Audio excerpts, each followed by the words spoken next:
کر لے جو کرنا ہے کافی موت ہے، قیصر و اسکندر و جنگ چل بسے، زال اور سہراب و رستم چل بسے، کیسے کیسے شیر و زیغم چل بسے، سب دکھا کر اپنا دم ہم چل بسے، ایک دن مرنا ہے آخر موت ہے، کر جو کرنا ہے آخر موت ہے، کیسے کیسے کر اجاڑے موت نے، کھیل کتنوں کے بگاڑے موت نے،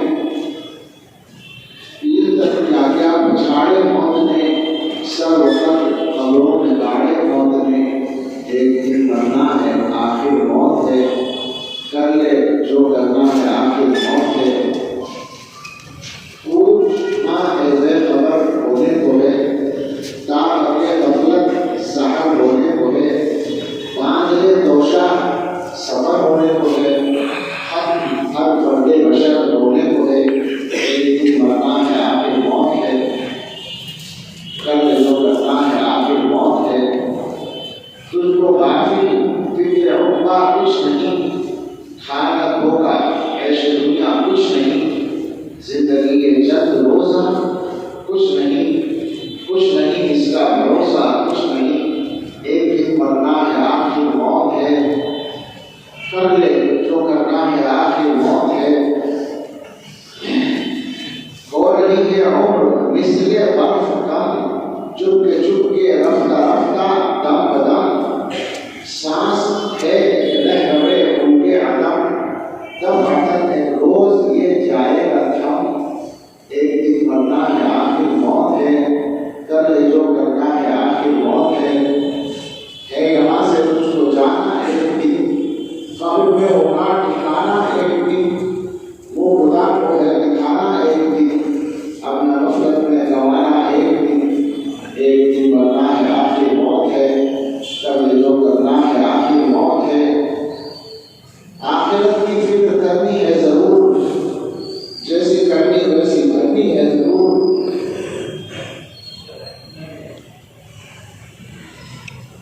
آخرت کی فکر کرنی ہے ضرور، جیسی کرنی ویسی بھرنی ہے ضرور، عمر یہ ایک دن گزرنی ہے ضرور، قبر میں میت اترنی ہے ضرور، ایک دن مرنا ہے آخر موت ہے، کر لے جو کرنا ہے آخر موت ہے، آنے والی اس سے ٹالی جائے گی، جان کہتی جانے والی جائے گی، روح نکلت سے نکالی جائے گی، تجھ میں ایک دن خاک ڈالی جائے گی، ایک دن مرنا ہے آخر موت ہے، کر لے جو کرنا ہے آخر موت ہے،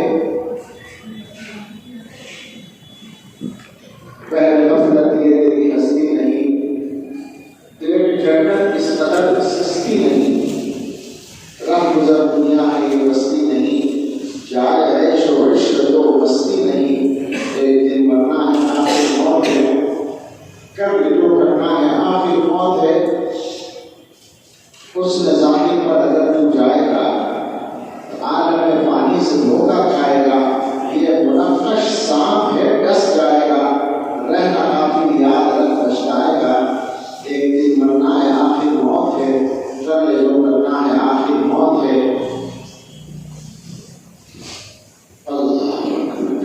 تک اب ساری فضولی یاد کر، یوں نہ سائے اپنے تو اوقات کر، رہنا کافی یاد دن رات کر، ذکر و فکر حال یوں لذات کر، ایک دن مرنا ہے آخر موت ہے، کر لے جو کرنا ہے آخر موت ہے،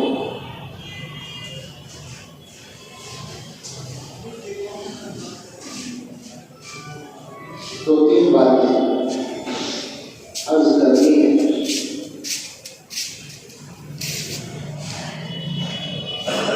ہم مسلمان اس وقت دنیا کے جن حالات سے دو چار یا جس صورتحال کا ہم سامنا کر رہے ہیں اس میں مسائل بے شمار ہیں، بہت سارے مسائل وہ ہیں جن کا تعلق دنیا کے مسائل سے اور دنیا کی ضرورتوں سے ہے، جان کے مسائل ہیں، جان کے خطرات کے، عزت کے، آبرو کے، کاروبار کے، دنیا کے بہت سارے معاملات اور کچھ مسائل، کچھ خطرات ایسے ہیں جن کا تعلق دین و ایمان کے مسائل سے ہے۔ ظاہر ہے کہ ایک انسان اور وہ بھی مسلمان تو اس کو سارے مسائل کو محسوس کر کے، سمجھ کے، ان کا حل تلاش کرنے کے لیے محنت کرنی چاہیے اور کرتے بھی ہیں۔ اپنی مثال، اپنی سمجھ، اپنے مسائل، اپنی سوچ کے مطابق ترقی کرتا بھی ہے، لیکن ایک بات جو ہر عقلمند آدمی سمجھ سکتا ہے وہ یہ ہے کہ کتنے ہی مسائل آدمی کو ان میں یہ درجہ بندی کرنا ضروری ہے کہ سب سے بڑا مسئلہ کیا ہے، نمبر 2 کا کیا ہے، نمبر 3 کا کیا ہے، تاکہ انتظام صحیح کر سکے۔ اگر کوئی آدمی اپنی اس طرح کی منصوبہ بندی صحیح نہ کر سکے تو بہت ممکن ہے چھوٹے مسئلے میں وہ سارا وقت لگا دے، بڑا مسئلہ بن جائے۔ چھوٹا مسئلہ حل کرنے کے لیے وہ اپنے سارے مسائل نفس کر ڈالے اور بڑے مسائل کھڑے رہ جائیں۔ اس کو مثال سے سمجھ سکتے ہیں کہ کسی آدمی کے گھر میں دنیاوی ضرورتوں کے تعلق سے ایک مثال ہے کہ آدمی کے گھر میں کھانے پینے کی بھی ایک ضرورت ہوتی ہے، کپڑے کی بھی ضرورت ہوتی ہے، سر چھپانے کی بھی ضرورت ہوتی ہے، اور اس کے بعد کچھ اور ضرورتیں ہوتی ہیں سہولت کے تعلق سے۔ لیکن ہر آدمی جانتا ہے کہ یہ 3 ضرورتیں بنیادی ہیں: کھانا چاہیے، کپڑا چاہیے، رہنے کی جگہ چاہیے۔ اگر ان میں سے کسی چیز میں کمی ہے تو آدمی اپنا پیسہ، اپنی کمائی، اپنی محنت کسی اور کام میں خرچ کرنے سے پہلے اس کا کرے گا، اس کا انتظام کرے گا، کیونکہ یہ پہلی ضرورت ہے۔ بحیثیت مسلمان کے ہمیں یہ بات سمجھنے میں کوئی مشکل نہیں ہونی چاہیے کہ ہمارے جتنے بھی مسائل ہیں، ساری دنیا، اور ساری دنیا کا مطلب ساری دنیا یعنی وہ ملک بھی جہاں ہم حکومت کرتے ہیں، ایمان والے حکومت کرتے ہیں وہاں بھی، اور جہاں ہماری حکومتیں نہیں ہیں وہاں بھی، ساری دنیا میں جتنے مسائل ہیں ان میں سب سے اہم اور سب سے بڑا مسئلہ جو ہمارا ہے مسلمانوں کا وہ ایمان کا مسئلہ ہے۔ اور وجہ اس کی یہ ہے کہ ہمارے پاس جو کچھ ہے اللہ کا دیا ہوا اس میں سب سے قیمتی چیز ایمان ہے۔ یہ بھی ہمارے ایمان کا حصہ ہے، ہم یقین کرتے ہیں اس بات کا، ہمارا عقیدہ ہے۔ خدا نہ خواستہ اگر کسی آدمی کے پاس دنیا کی کوئی چیز نہ رہے، ایمان سلامت رہ جائے، باقی ساری چیزیں ٹھیک جائیں، تو زیادہ سے زیادہ کیا ہوگا؟ مر جائے، کھانے کو بھی نہیں رہا، سب کچھ ختم ہو گیا، کھانا پانی بھی بند کر دیا گیا، ایمان میں رہنا ہے تو یہ نہیں ملے گا، اس نے چھوڑ دیا، کیا ہوگا؟ مرضی کی جائے تو مرنا تو ہے، لیکن اس کے بعد جو اصل زندگی شروع ہوگی اس کا مسئلہ آسان ہوتا ہے۔ ایک آدمی وہ ہے جس کو دنیا کی ساری دولتیں حاصل ہیں، ایمان نہیں ہے، مزے کرے گا دنیا میں، ٹھیک ہے، عیش کرے گا، شہرت بھی پا سکتا ہے، عزت بھی پا سکتا ہے، اقتدار بھی پا سکتا ہے، اور یہ ساری چیزیں اسی زندگی میں کام آئیں گی جو بہت جلدی ختم ہو جائے گی، اور جب اس کی آنکھ بند ہوگی دنیا سے اور وہ اصل زندگی میں جائے گا تو اس کی مصیبتوں کا دور شروع ہو جائے گا جو کبھی ختم نہیں ہوگا۔ یہ ہمارے ایمان کا حصہ ہے۔ تو جب ایمان کی پوزیشن یہ ہے، ایمان کا مقام یہ ہے، ایمان کا درجہ یہ ہے، تو مسلمان کے لیے سب سے پہلی چیز جس کے لیے وہ فکر مند رہے کی حفاظت کے لیے وہ ہر وقت اور مسلسل چوکس رہے، بیدار رہے اور محنت کرے اگر ضرورت پڑے. کوئی ایمان موجودہ زمانے میں ایمان کن کن طریقوں سے خطرے میں پڑ رہا ہے، ان پر اگر ہماری نظر ہو تو شاید اللہ کی توفیق سے ہم کچھ کر سکیں اپنے ایمان کو بچانے کے لیے اور اپنی نسلوں کے ایمان کو بچانے کے لیے. مثلاً اشارہ کرتا ہوں، میں بہت تفصیل کا وقت نہیں ہے اور اشارہ ہی کافی ہوتا ہے. یہ تو معلوم ہے کہ ایمان سے محروم کرنے یا ایمان چھیننے، ایمان کو ختم کرنے کا جو مشن ہے وہ شیطان کا مشن ہے. وہ آیا ہی کے مشن لے کر ہے دنیا میں. حضرت آدم علیہ السلام کے ساتھ ساتھ اللہ تعالیٰ نے جو شیطان کو بھیجا تھا اپنی حکمت کے تحت، تو شیطان یہ اعلان کر کے آیا تھا کہ میں آدم کی اولاد کو جہنم میں لے جانے کی کوشش کروں گا. تو اس کا مشن نہیں انسانوں کو ایمان سے محروم کرنا. جو انسان پہلے سے ایمان والے نہیں ہیں ان کو ایمان کے دائرے میں آنے سے روکنا، اور جو ایمان والے ہیں ان کے ایمان کو خراب کرنا جہاں تک ہو سکے. ہر دور میں یہ کام ہوئے ہیں، ہمارے زمانے میں بھی ہو رہے ہیں، لیکن ظاہر ہے کہ ہر دور کے اور ہمارے زمانے کے حالات اور کاموں کی رفتار میں کم ہو گیا ہے. تو آپ دیکھیں ایمان کو کہاں کہاں خطرے پیش آ رہے ہیں. تعلیمی اداروں، اعلیٰ تعلیم کے اداروں، یونیورسٹیوں میں، کالجوں میں، ڈگری والے جو کورسز ہیں ان کے اندر جب ہمارا بچہ پہنچ رہا ہے تو اس کا ایمان خطرے میں ڈال رہا ہے. ایمان کیسے خطرے میں پڑ رہا ہے؟ حضور علیہ السلام نے ایمان کا ایک ذائقہ بتایا تھا، اور وہ ذائقہ حاصل ہونے کے لیے 3 باتیں آپ نے بتائی. ذائقہ طعم ایمان اور رضی باللہ ربا وبالاسلام دینا وبمحمد رسول اللہ.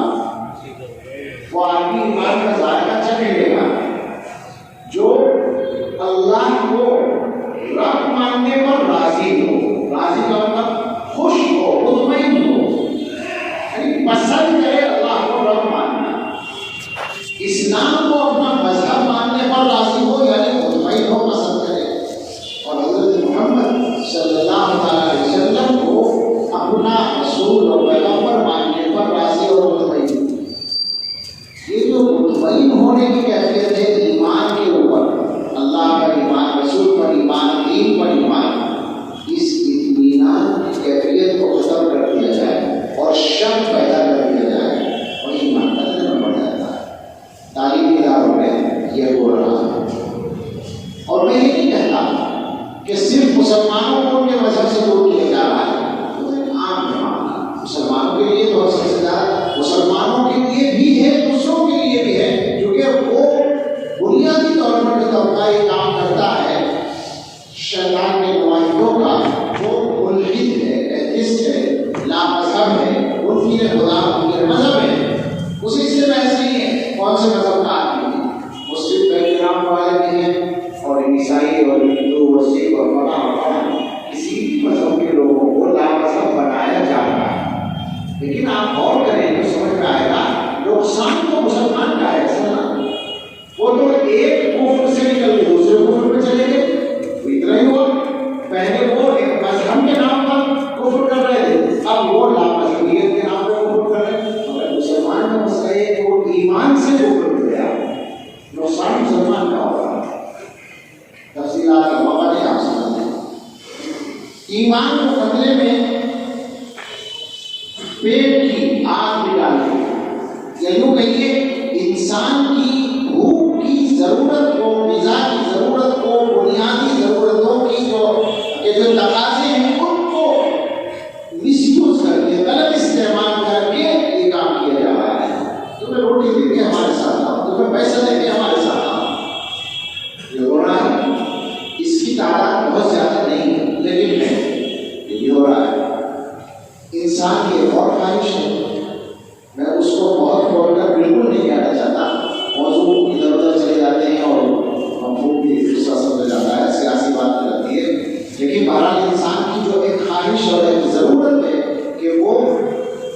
ازدواجی زندگی گزارے، جوان لڑکا یا جوان لڑکی کی ضرورت ہے کہ ان کی شادی ہو، اس کو بھی اس کا عقیدی استعمال کیا جا رہا ہے، اور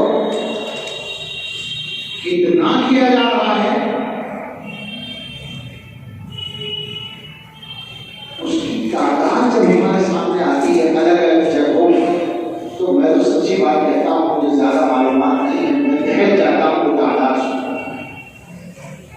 مجھے تو کل ہی میرے علم میں بات آئی، وہ یہ کہ گڑگاؤں کے علاقے صرف 18 مہینے میں 1200 بچیاں ادھر گئی، 1.5 سال میں 1200،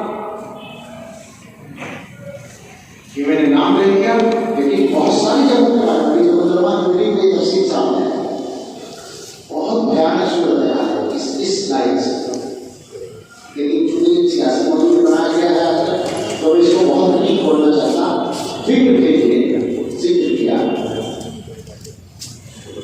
تو بہت سارے راستے ہیں جن سے سیدھے ایمان کو ختم کیا جا رہا ہے، اور سوچیں ذرا کسی مسلمان کا ایمان چلا جائے تو اس کے پاس بچتا کیا ہے؟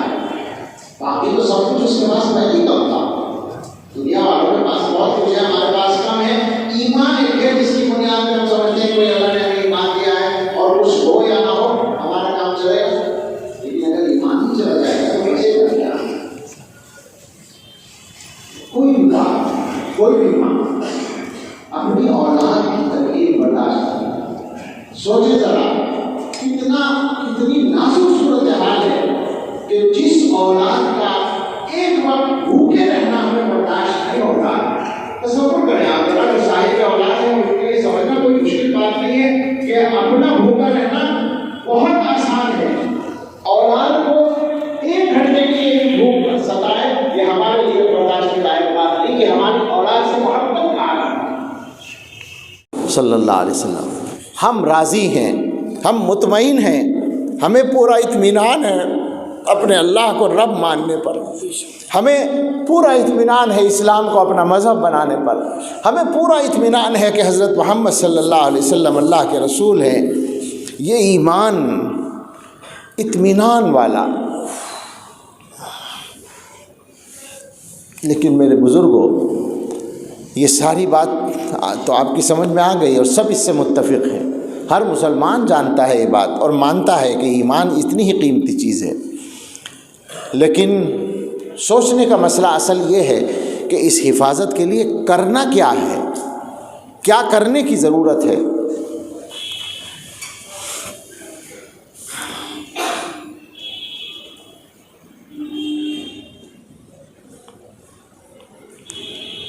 بالکل اچانک ایک حدیث مجھے یاد آئی ہے، میں اس کے الفاظ سوچ رہا تھا۔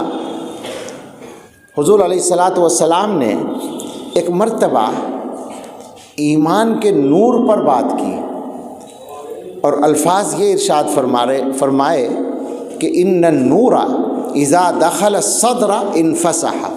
بہت دنوں میں یاد آئی حدیث، آج اسی وقت۔ نور یعنی ایمان کا نور جب سینے میں داخل ہو جاتا ہے تو وہ کشادہ ہو جاتا ہے۔ صحابہ رضی اللہ تعالیٰ عنہم نے حضور سے پوچھا وَهَلْ لِذَلِكَ مِنْ عَلَمٍ يُعْرَفُ بِهِ، اس کی کوئی پہچان ہے، کوئی علامت ہے جس سے اس کو پہچانا جائے؟ تو حضور علیہ الصلاۃ والسلام نے ارشاد فرمایا کہ ہاں، التجافی عن دار الغرور والانابۃ الی دار الخلود والتأہب للموت قبل نزوله۔ فرمایا کہ ہاں، جس آدمی کے دل میں ایمان داخل ہو گیا ہوگا اس کے اندر یہ بات پیدا ہو جائے گی کہ جو دھوکے کا گھر ہے، جو دنیا ہے، جو دھوکے کی جگہ ہے، اس سے اس کا دل کٹ جائے گا، اور جو ہمیشہ رہنے کا گھر ہے آخرت، اس کی طرف اس کی رغبت پیدا ہو جائے گی، توجہ ہو جائے گی، اور موت کے آنے سے پہلے وہ موت کی تیاری کرے گا۔ یہاں سے جواب مل گیا، ایمان بچانے کے لیے کیا کرنا ہے؟ ایمان کا نور اپنے دلوں میں داخل کرنے کی محنت کرنی ہے، اور اس کی پہچان یہ ہے کہ آدمی کو دنیا کا مفاد عزیز نہ رہے، آخرت کا مفاد عزیز بن جائے۔ اس وقت ہم مسلمان جو ڈھلمل ہو رہے ہیں، تزلزل کا شکار ہیں، اپنی جگہ پہ جم نہیں پا رہے ہیں، اس میں بڑا دخل اس بات کا ہے کہ وہ سارے کام جن کی وجہ سے ایمان کمزور ہوتا ہے وہ ہم کر رہے ہیں، گناہ کر رہے ہیں، اللہ کی نافرمانی کر رہے ہیں، اور دنیا کا مفاد ہماری نظر میں زیادہ بڑا ہے آخرت کے مفاد سے۔ سادہ سی بات ہے، کوئی مشکل بات نہیں ہے، کوئی الزام نہیں ہے۔ آپ مجھے بتائیں، مسلمانوں کی جو عمومی صورتحال ہے، کیا یہ نہیں ہے کہ اگر پیسہ کمانے کا کوئی موقع آتا ہے اور وہ حلال نہیں ہوتا، ناجائز ہوتا ہے، تو ناجائز ہونے کی وجہ سے اس کو چھوڑ دے، یہ بات کیا اکثر مسلمانوں میں پائی جاتی ہے؟ نہیں پائی جاتی۔ بہت تھوڑے لوگ ہیں جو اس وجہ سے پیسے کو چھوڑ دیں کہ یہ ناجائز ہے۔ ناجائز اور جائز ہونا معلوم ہو تب کی بات ہے۔ پہلا مرحلہ یہ ہے کہ یہ فکر ہی نہیں ہے کہ اس کو پتہ کیا جائے کہ جائز ہے یا نہیں۔ آدمی کاروبار کرتا ہے، کر لیتا ہے، بس کمائی کا ایک راستہ اس کو نظر آتا ہے، اس سے بحث نہیں ہوتی کہ یہ میرے اللہ کی اجازت کے مطابق ہے یا نہیں ہے۔ مسلمانوں کی آبادیوں کا جو اس وقت حال ہے، اور یہ ہوائی بات نہیں ہے، کوئی بھی بات الحمدللہ ہوائی نہیں ہے، یہ جو بات میں کہنے جا رہا ہوں یہ جگہ جگہ کی معلومات، قصبوں کے اور دیہاتوں کے ناموں کے ساتھ بہت سے علاقوں کا مجھے پتہ ہے، اور صرف اپنے علاقے کا نہیں، ہندوستان میں مختلف جگہ کا۔ صورتحال یہ ہے کہ بے شمار گھر وہ ہیں جن میں سود آ رہا ہے، سودی قرضہ آ رہا ہے، اور عجیب لعنت کی بات ہے، مسلمان سودی قرضہ لے بھی رہے ہیں، زیادہ تعداد تو نہیں کیا، غربت ہے، لیکن جن کے پاس پیسہ ہے وہ مسلمان ہو کر سودی قرضہ دے بھی رہے ہیں۔ یعنی اپنے بھائی کو قرضہ دیتا ہے آدمی 10,000 اور اس سے 12,000 واپس لیتا ہے۔ یہ ہم کر رہے ہیں، وہ تو کرتے آئے ہمیشہ سے، ان کا تو کام یہی ہے، لیکن ہمارے بھائی بھی کر رہے ہیں۔ کرنا تو وہ بھی نہیں تھا کہ مجبوری میں قرضہ لینے ہی کا کام کرے آدمی سود پر۔ میں جگہ جگہ لوگوں سے بات کرتا ہوں، اس مجمع سے بھی جب یہ بات آ گئی ہے تو یہ کہنا ہی ہے کہ خود بھی اس کی فکر کریں، لوگوں تک بھی یہ بات پہنچائیں، اور طے کر لیں اپنے اللہ سے طے کر لیں، اللہ سے درخواست کر لیں، اللہ ہمارا ایمان ہے کہ روزی مقرر ہے، پیدا ہونے سے پہلے لکھ دی گئی، اے اللہ ہم حلال راستے سے چاہتے ہیں، حرام نہیں چاہیے۔ اب مجھے بتائیں، جس اللہ نے روزی مقرر کی ہے، اگر آپ یہ طے کر لیں کہ مجھے حلال کھانا ہے، تو کیا اللہ تعالیٰ آپ کی روزی میں کمی کر دیں گے؟ برکت بڑھا دیں گے، روزی وہی رہے گی، اتنی ہی رہے گی، برکت بڑھ جائے گی۔ ہر مسلمان طے کر لے، کچھ دن ہو سکتا ہے آزمائش آئے، لیکن اس کے بعد برکتیں ہی برکتیں ہوں گی۔ یہ مسلمان کی پہچان بن جانی چاہیے کہ مسلمان حرام نہیں کھاتا۔ آپ یقین کریں کتنے مسئلے اس سے حل ہوں گے اندازہ نہیں ہے آپ کو۔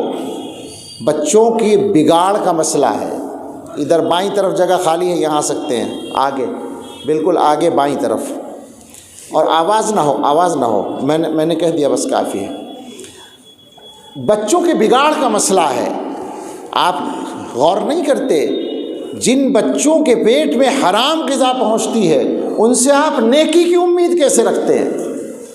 اولادوں کو حرام غذا کھلائے آدمی اور یہ امید کرے کہ صاحب وہ اللہ کے دین کے عالم بنیں گے اور داعی بنیں گے اور ایسے بنیں گے اور ویسے بنیں گے اور گناہوں سے بچیں گے، یہ کیسے ہو سکتا ہے؟ جیسی غذا کھلائی جائے گی نتیجہ تو ویسے ہی نکلے گا۔ کتنا بڑا مسئلہ حل ہوگا، بچوں کا بگاڑ، اس کا سدھار آسان ہو جائے گا، لیکن اس کی فکر نہیں ہو رہی ہے۔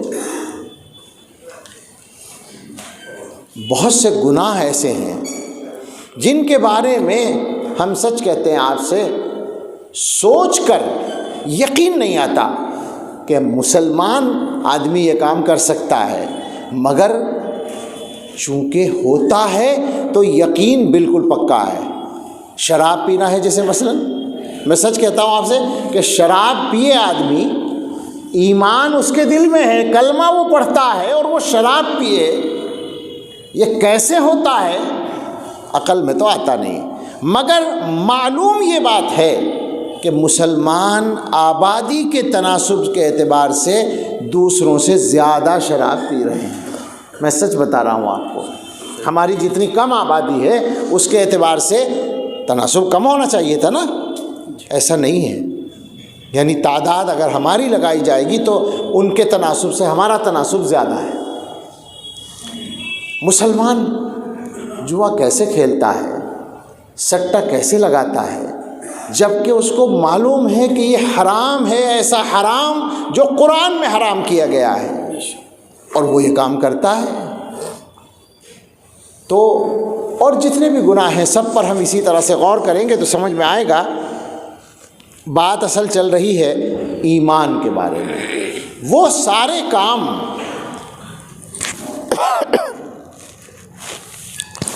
جو ایمان کو کمزور کرنے والے ہیں انہیں چھوڑنا پڑے گا۔ ہم لوگ بات کرتے ہیں کہ صاحب ایمانی طاقت ہونی چاہیے، ایمانی غیرت ہونی چاہیے۔ اگر کسی مریض کو روزانہ کمزور کرنے والی دوا دی جاتی رہے تو طاقت کہاں سے آئے گی اس کے اندر جناب؟ اس کے ایمان کو گھٹانے والے سارے کام اس کی زندگی میں داخل ہیں، اور پھر اس سے یہ امید کی جائے کہ اس کا ایمان طاقتور ہو جائے گا، یہ کیسے ہو سکتا ہے؟ رسول اللہ صلی اللہ تعالیٰ علیہ وسلم نے ارشاد فرمایا، الکیس من دان نفسہ وعمل لما بعد الموت۔ کیا بات ہے، ہم لوگ اپنے آپ کو بہت عقل مند سمجھتے ہیں۔ حضور نے بتایا عقل مند کون ہوتا ہے، ہم بتائیں گے، تمہیں تھوڑی بتایا۔ عقل مند وہ ہے جو اپنے نفس کو تابع کر لے اور موت کے بعد والی زندگی کے لیے کام کرے، عمل کرے۔ یعنی اس کے سامنے مسئلہ دنیا کا نہ ہو، مسئلہ آخرت کا ہو۔ آخرت کا مسئلہ دنیا کے مسئلے کے حل ہونے پر موقوف نہ ہو۔ آخرت کا مسئلہ پہلے حل ہو، دنیا کا نمبر 2 پر ہو۔ اگر آخرت کا مسئلہ بگاڑ کر دنیا کا مسئلہ سدھرتا ہو، مسلمان کو ایسا سدھار بالکل منظور نہ ہو۔ ما بعد الموت کے لیے وہ کام کرے، وہ ہے عقل مند۔ اور فرمایا والعاجز من اتبع نفسہ ہواها وتمنى علی اللہ۔ الفاظ کا میں ترجمہ کروں تو ذرا غور کیجئے گا کہ ہم مسلمانوں کا بالکل یہی حال چل رہا ہے یا نہیں؟ ناکام، عاجز کا صحیح ترجمہ اس جگہ ہے ناکام۔ ناکام وہ آدمی ہے جو اپنے نفس کی خواہش کے پیچھے چلے، یا اپنے نفس کو اس کی خواہش کے پیچھے چلاتا رہے اور اللہ تعالیٰ کے بارے میں تمنائیں کرتا رہے کہ اللہ مجھے یہ دے دے گا اور یہ دے دے گا اور یہ دے دے گا اور یہ دے دے گا۔ بتائیں مسلمانوں کا اس وقت جو حال ہے وہ کیا ہے؟ ہمارے پاس اللہ کی مدد آنی چاہیے۔ دشمنان اسلام، اللہ کے دشمن، دین کے دشمن، مسلمانوں کے دشمن ایسا کر رہے ہیں اور ایسا کر رہے ہیں اور پھل پھول رہے ہیں، ہماری مدد کیوں نہیں ہو رہی ہے؟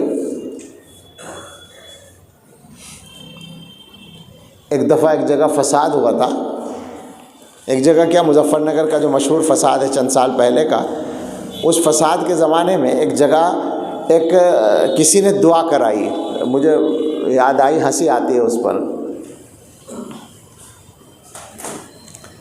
دعا کرانے والے نے یہ الفاظ کہے کہ اللہ مسلمان مارے جاتے رہے اور تو دیکھتا رہا۔ کیسے دیکھتا رہا؟ یہ دعا کرانے والا بول رہا تھا کہ اللہ مسلمان مارے جاتے رہے، کاٹے جاتے رہے اور تو دیکھتا رہا۔ کیسے دیکھتا رہا؟ مجھے سن کر ہنسی بھی آئی اور یہ خیال آیا کہ جہالت کی بات ہے۔ کیا سمجھا ہے اللہ میاں کو؟ اللہ میاں ہمارے پابند ہیں، اللہ تعالیٰ پابند ہے، چونکہ ہم مسلمان کہلاتے ہیں لہذا اللہ میاں کی ذمہ داری ہے کہ ہر حال میں ہماری مدد کریں۔ دن اور رات ہمیں شکر ادا کرنا چاہیے اس بات پر کہ ہم جیسے ہیں اللہ تعالیٰ ہمارے ساتھ اتنا خراب معاملہ نہیں کرتے جتنے ہم خراب ہیں۔ شکر ادا اس پر کرنے کی ضرورت ہے کہ اللہ تعالیٰ عذاب نازل نہیں کرتے، مدد نازل نہ کرنے کی شکایت کیا ہے؟ یہی ہے وہ والعاجز من اتبع نفسہ ہواہا وتمنی علی اللہ، ناکام وہ آدمی ہے جو اپنے نفس کو اس کی خواہش کے پیچھے چلائے اور اللہ تعالیٰ کے بارے میں تمنائیں کرتا رہے۔ ضرورت اس کی ہے کہ ہم محسوس کریں، سمجھیں اور اپنے آپ کو اور اپنے ماحول کو بدلنے کی فکر کریں۔ سارا مسئلہ یہ ہے کہ ہم لوگ رسمی زندگی گزارنے کے عادی ہیں، سارے کام رسم کے طور پر ہو رہے ہیں، یہاں تک کہ دین کے کاموں کو بھی رسم بنا لیا ہم نے۔ ہم لوگ بیانات کرتے ہیں اور سننے والے سنتے ہیں، اور اس کے بعد کیا ہوتا ہے؟ مول صاحب نے بہت اچھی تقریر کی، یا فلاں صاحب کی تقریر بہت اچھی تھی اور فلاں کی تقریر اتنی اچھی نہیں تھی، نمبر دے دیں گے مقررین کو، اس سے زیادہ کچھ بھی نہیں ہوتا۔ اور صاحب تقریر تو 2 گھنٹے ہونی چاہیے، قوالی ہے کوئی جو 2 گھنٹے ضرور ہونی چاہیے تاکہ کانوں کو مزہ ملتا رہے، اور جتنا زیادہ شور مچا کر زور لگا کر گا کر بیان کیا جائے مزہ آئے گا، اچھا لگے گا۔ رسم ہے، سب رسمیں بنی پڑی ہیں۔ مسئلہ تقریروں کا نہیں ہے، مسئلہ دلوں کو بدلنے کا ہے، مسئلہ زندگی کو بدلنے کا ہے۔ میں لوگوں سے کہتا ہوں، آپ کے یہاں تو پہلی بار موقع ہے بات کرنے کا، آپ سے بھی کہتا ہوں کہ ذرا اس پر غور کریں کہ ہماری زندگی کیا ایسی چل رہی ہے کہ بدلنے کی ضرورت نہیں ہے؟ بدلنے کی ضرورت کا مطلب کیا ہے؟ مطلب یہ ہے کہ اللہ تعالیٰ کے یہاں سے ہمارا بلاوا آ جائے۔ ظاہر بات ہے کبھی بھی آ سکتا ہے، یہ تو پتہ ہی نہیں ہے بلاوا کب آئے گا، اس کا کچھ بھی پتہ نہیں ہے۔ اگر بلاوا آ جائے اور ہمیں جانا پڑ جائے، ظاہر ہے جب آئے گا تو جانا ہی پڑے گا۔ یہ تو ہو نہیں سکتا کہ ملک الموت سے یہ کہیں کہ ذرا سا تھوڑی دیر بعد آنا، بھی کام کر رہے ہیں مشغول ہیں، یا تھوڑی دیر بعد آنا ہم ذرا توبہ کر لیں، یہ تو نہیں ہوگا نا۔ وہ ابراہیم ادھم رحمۃ اللہ علیہ کا قصہ ہے کہ ایک نوجوان ان کے پاس آیا اور اس نے یہ کہا کہ حضرت گناہ نہیں چھوٹتے، کوئی ایسا طریقہ بتائیے گناہ بھی چلتے رہیں اور اللہ کے یہاں پکڑ بھی نہ ہو۔ تو انہوں نے فرمایا کہ ہاں ہے ایک ترکیب، اس پہ عمل کر لو، بڑھیا کام ہو جائے گا، گناہ بھی چلتے رہیں گے اور پکڑ نہیں ہوگی۔ اس نے کہا جی وہ تو بہت اچھی بتائیے ذرا جلدی سے۔ تو انہوں نے فرمایا کہ ایسا کرو، جب گناہ کرنے کا پروگرام بناؤ، جب گناہ کرنے کا ارادہ کرو تو اللہ میاں کی دنیا سے الگ کہیں جا کے کر لیا کرو۔ ظاہر بات ہے دنیا تو اللہ کی ہے، تو جس کی دنیا ہے اس کی دنیا میں رہ کے اسی کی نافرمانی کرو تو پکڑے گا۔ تو جب اس کی پکڑ سے بچنا چاہتے ہو تو اللہ کی دنیا کو چھوڑ کے کہیں اور جا کے گناہ کر لیا کرو، مزے سے چاہے جو کرو، پکڑ نہیں ہوگی۔ اس نے کہا جی یہ کیسے ہو سکتا ہے، تو ساری دنیا تو اللہ ہی کی ہے، میں دنیا سے باہر کہاں جاؤں گا؟ تو انہوں نے کہا اچھا ایسی بات ہے، تو پھر ایک صورت اور ہے وہ میں بتاتا ہوں۔ کہا کیا؟ کہ چلو دنیا میں تو رہنا ہی پڑے گا، لیکن اللہ تعالیٰ سے چھپ کے کر لیا کرو۔ جب کوئی گناہ کرنا ہو تو ایسی جگہ جا کے کرو کہ اللہ میاں کو پتہ نہ چلے۔ تو صاحب اس نے کہا یہ بھی نہیں ہو سکتا، اللہ تعالیٰ کو تو پتہ چل ہی جائے گا۔ تو انہوں نے فرمایا کہ اچھا پھر ایک تیسرا کام کر سکتے ہو، جس دن گناہ کرو اس دن اللہ تعالیٰ کی کوئی نعمت استعمال نہ کرو، بس کہہ دو اللہ میاں سے آج ہمیں تمہاری نعمت نہیں چاہیے، ہم گناہ کریں گے، ہم نے آپ کی نعمت نہیں استعمال کی ہے، ہماری مرضی اب جو چاہیں کریں۔ اس نے کہا جی یہ کیسے ہوگا، وہ تو اللہ کی نعمت تو ہر وقت چاہیے، یہاں تک کہ بھائی کم سے کم سانس تو چاہیے، وہ بھی اللہ کی نعمت ہی ہے۔ تو یہ کیسے ہوگا کہ صاحب اللہ کی نعمت بھی استعمال نہ ہو اور کام چل جائے؟ تو انہوں نے کہا اچھا یہ بھی نہیں ہو سکتا، تو پھر ایسا کرو، گناہ کرتے رہو، مزے کرتے رہو، اور چونکہ اللہ تعالیٰ نے وعدہ کر رکھا ہے کہ کوئی گناہ گار توبہ کرے تو اللہ میاں قبول کریں گے، تو ایسا کرنا کہ جب موت کا فرشتہ آئے تو اس سے کہہ دینا کہ ذرا ٹھہرے رہو میں توبہ کر لوں۔ مزے میں گناہ کرتے رہو، اور جب ملک الموت آئے تو کہہ دینا کہ بھائی ذرا آدھا گھنٹہ رک جائیے، آپ 10 منٹ رک جائیے، توبہ کرنے کا پروگرام ہے، توبہ کر لیں پھر چلیں گے۔ اس نے کہا جی یہ بھی نہیں ہو سکتا، وہ تو جب آتا ہے تو بتا کے نہیں آتا اور رکتا نہیں کسی کے کہنے سے۔ تو انہوں نے کہا اوہو، تو پھر ایک اور صورت ہو سکتی ہے، قبر میں منکر نکیر آئیں گے اور وہی معاملہ شروع ہو جاتا ہے، جیسا بھی ہونا ہے حالات وہیں ہو جاتے ہیں، تو منکر نکیر آئیں گے تو ان کو بھگا دینا، واپس کر دینا، کہنے لگے میری اجازت کے بغیر تم کیوں آ گئے؟ وہ کہنے لگے جی یہ بھی مشکل ہے، یہ کیسے ہوگا، وہ کس کی سنیں گے؟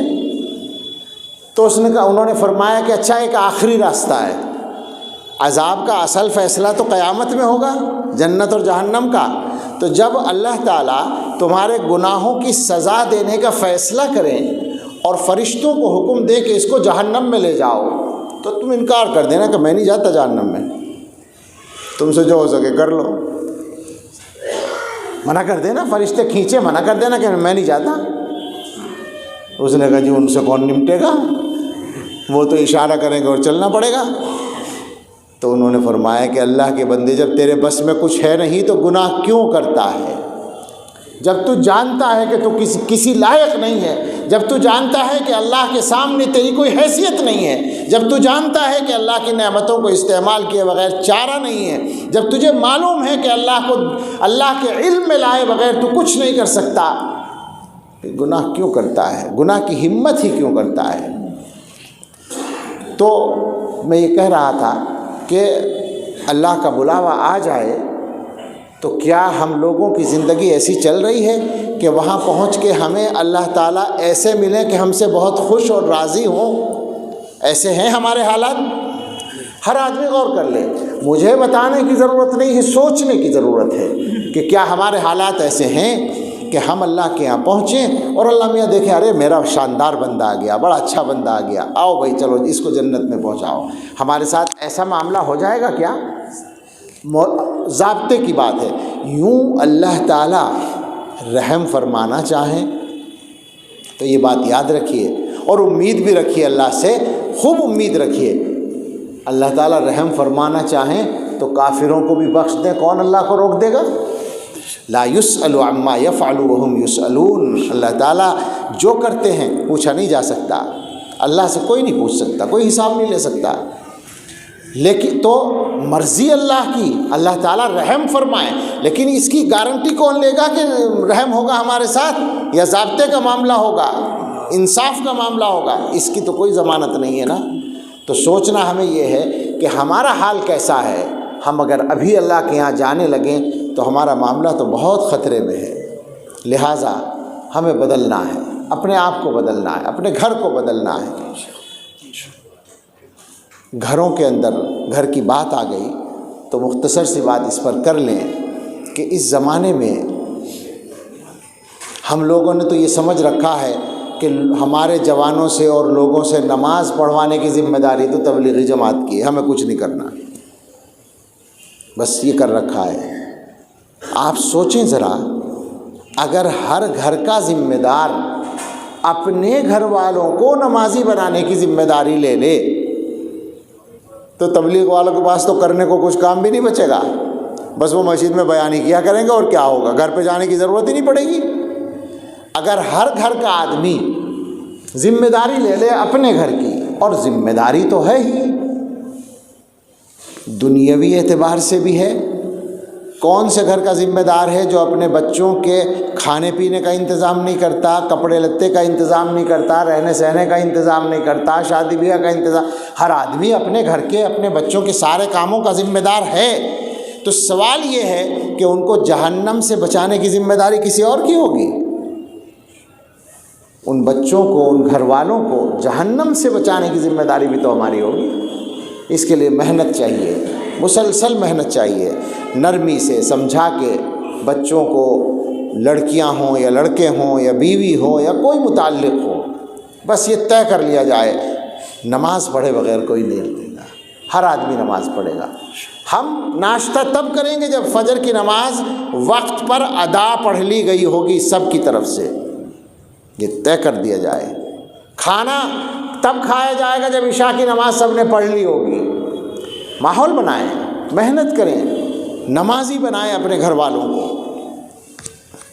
اور یہ ذہن میں رکھیں اللہ کے بارے میں بات وہ چل رہی تھی نا کہ آدمی گناہ کرتا رہے اور اللہ کے بارے میں تمنا کرتا رہے، یہ ذہن میں رکھیں کہ اللہ بالکل بے نیاز ہے، اللہ تعالیٰ کو ہمارے سجدوں کی ضرورت نہیں ہے، اللہ کی شان تو بالکل الگ ہے۔ کیا شعر تھا وہ جو ہم نے اس زمانے میں لکھا ہے، ہمارے عامر عثمانی صاحب کا شعر، در پہ سجدے کی، لاک ڈاؤن کے زمانے میں نے اس کو لکھا تھا، در پہ سجدے کی اجازت کو غنیمت جانو، اس نے حق یہ بھی اگر چھین لیا کیا ہوگا۔ دکھا دیا نا اس نے تجربہ، ساری مسجدیں اپنی شان کے ساتھ کھڑی تھیں، دروازے بند تھے، ہم گزر رہے تھے مسجدوں کے سامنے اور مسجدوں میں نماز پڑھنے کی اجازت نہیں تھی، اللہ کی شان گھٹ گئی کچھ؟ اللہ بالکل بے نیاز ہے، اس نے اپنے کعبے کا طواف بند کرا دیا، وہ بے نیاز ہے بالکل، اس کی شان میں کوئی فرق نہیں آیا، اس کی طاقت میں کوئی کمی نہیں آئی۔ حدیث میں حضور علیہ الصلاۃ والسلام نے بتایا ہے کہ لو ان اولکم وآخرکم وانسکم وجنکم کانوا علی اتقى قلب رجل منکم ما زاد ذلک فی ملکہ شیئا، اگر سارے انسان شروع سے قیامت تک کے اور سارے جنات سب کے سب اعلیٰ درجے کے متقی بن جائیں، اللہ سے ڈرنے والے اعلیٰ درجے پر بن جائیں، تو اس سے اللہ تعالیٰ کی بادشاہت میں کچھ بھی اضافہ نہیں ہوگا، کچھ بڑھوتری نہیں ہوگی، ساری دنیا اللہ کی مطیع و فرما بردار بن گئی، اللہ کی شان ویسی ہی رہے گی جیسی ہے۔ اللہ تعالیٰ پہلے ہی اتنے بڑے ہیں کہ اب اس میں بڑائی کے اضافے کی گنجائش نہیں ہے۔ اور فرمایا کہ اگر یہ سارے کے سارے کانوا علی افجر قلب رجل منکم، اور ایک جگہ الفاظ ہیں اشقا قلب رجل منکم، یہ سب کے سب بدترین نافرمان بدبخت آدمی کی طرح ہو جائیں، یعنی ساری دنیا کے انسان شروع سے آخر تک کے سب اللہ کے نافرمان ہو جائیں، اللہ کے دشمن ہو جائیں، تو اس سے اللہ کی بادشاہت میں اور اس کی طاقت اور شان میں کچھ کمی نہیں ہوگی، کوئی کمی نہیں ہوگی۔ تو اس کو ذہنوں سے نکال کر اللہ کی بے نیازی کو سامنے رکھ کر، اللہ بے نیاز ہے، اللہ تعالی ہمارے محتاج نہیں ہے، یہ تو کرم ہے اللہ کا کہ ہمیں اپنے دین کے ساتھ اللہ جوڑ کے رکھے اور توفیق دے ہمیں نماز پڑھنے کی۔ تو یہ سوچتے ہوئے پھر ہم تیاری کریں اور یہ ذہن میں رکھ کر کہ اللہ بالکل بے نیاز ہے۔ اس کے بعد پھر اللہ تعالیٰ کی رحمت کا معاملہ ہوگا، یقیناً ہوگا انشاءاللہ، لیکن ہمیں اس کے لیے کچھ تیاری کرنے کی ضرورت ہوگی۔ تیاری کیا ہے؟ ایمان جو ہے، بات تو ایمان ہی کی ہم نے کی ہے، ایمان کے لیے اللہ تعالیٰ نے تقوی کو لازم کیا ہے۔ قرآن کریم میں کتنی آیتوں میں آپ نے پڑھا ہے، یا ایھا الذین آمنوا اتقوا اللہ، اے وہ لوگوں جو ایمان لا چکے ہو، اے ایمان والے لوگوں اللہ سے ڈرو، تقوی اختیار کرو، بس یہ ہے خلاصہ، یعنی گویا ایمان والوں کے لیے تقوی لازم ہے۔ جب تقوی کی بات کی جاتی ہے تو عام طور پر ایک غلط فہمی ہوتی ہے، تقوی ذرا مقدس سا لفظ سمجھتے ہیں نا ہم، تو بہت سے لوگ یہ سمجھتے ہیں کہ جی ہم کہاں تقوی اختیار کر سکتے ہیں، ہم تو بڑے گناہ گار آدمی ہیں، یہ تو بزرگوں کا کام ہے، نیک لوگوں کا کام ہے، مولانا صاحب ہوں گے، امیر صاحب ہوں گے، شیخ صاحب ہوں گے، پیر صاحب ہوں گے، وہ ہوں گے متقی، ہم کہاں بن سکتے ہیں متقی؟ تو سوال یہ ہے کہ اللہ تعالیٰ نے ایمان والوں کو کہا ہے متقی بننے کو، تو کیا آپ ایمان والے نہیں ہیں؟ اللہ نے تو سب کو کہا ہے، اور جو متقی بن جائے وہی بزرگ ہے، وہی پیر ہے، وہی شیخ ہے، وہی اللہ والا ہے۔ یوں کہنے کو کوئی کچھ بھی نظر آنے لگے، اگر متقی نہیں بنا تو بیکار ہے۔ تو کہنا یہ ہے کہ ہر مسلمان کو حکم ہے تقوی کی زندگی گزارنے کا۔ اب ایک دوسرا مسئلہ آتا ہے، سوال آتا ہے ہمارے جوانوں کے ذہن میں کہ جی تقوی کی زندگی گزارنا تو بڑا مشکل کام ہے۔ بہت سے لوگ یہ سمجھتے ہیں کہ جی ابھی سے اگر تم نے تقوی اختیار کر لیا جوانی میں ہی تو پھر دنیا کا مزہ کیا آئے گا۔ یہ بھی ایک سوال ہے نوجوانوں کے ذہن میں، جو سوال آتا ہے سب سے زیادہ وہ یہ ہے کہ جی لو جوانی میں ہی ہمیں تقوی کی وہ بتائی جا رہی ہے، اب تقوی ابھی سے اختیار کر لیا تو دنیا کے مزے کیا آئیں گے۔ اس کا جواب تو ہمارے پاس بہت آسان ہے، اور وہ یہ ہے کہ تقوی اختیار کر لو، اس کے بعد بتانا کہ دنیا کے مزے آ رہے ہیں یا نہیں۔ زندگی کا مزہ ہی تب آئے گا جب تقوی آ جائے گا۔ کوئی مزہ نہیں، کوئی خوشی نہیں، تیرے بغیر زندگی موت ہے، زندگی نہیں۔ اللہ کی مرضی کے مطابق جو زندگی گزرتی ہے مزہ اسی میں ہوتا ہے۔ اور اس کی وجہ بالکل عقلی بات ہے، وجہ یہ ہے کہ دنیا اللہ کی ہے، کائنات اللہ کی ہے۔ اللہ کی کائنات میں اللہ کی مرضی کے خلاف چل کے سکون کیسے ملے گا؟ سکون ملنے کا راستہ وہی ہے کہ اللہ کی مرضی کے مطابق زندگی گزرے۔ اب آگے پھر سوال ہے کہ جی تقوی کے مطابق چلنا تو بڑا مشکل کام ہے۔ تو سارے مسئلے ہماری شریعت نے حل کر رکھے ہیں۔ حضرت عمر فاروق رضی اللہ تعالیٰ عنہ کو اللہ ہماری طرف سے جزائے خیر دے، انہوں نے پوچھا حضرت ابی بن کعب رضی اللہ عنہ سے۔ حضرت عمر کی شان عجیب ہے، ابی بن کعب سے بڑے ہیں حضرت عمر، یقیناً بڑے ہیں ہر اعتبار سے، لیکن سوال کر رہے ہیں ان سے تاکہ مضمون کھل جائے۔ تقوی کیا ہے ان سے پوچھ رہے ہیں، بتاؤ بھائی تقوی کیا ہے، تقوی کسے کہتے ہیں؟ انہوں نے کہا حضرت هل سلکت طریقا ذا شوک،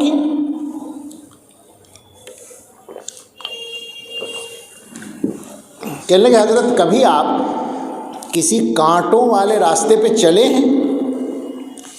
جھاڑیاں ہیں دونوں طرف، بیچ میں چھوٹا سا راستہ ہے، ایسے راستے پہ چلنے کا اتفاق ہوا ہے؟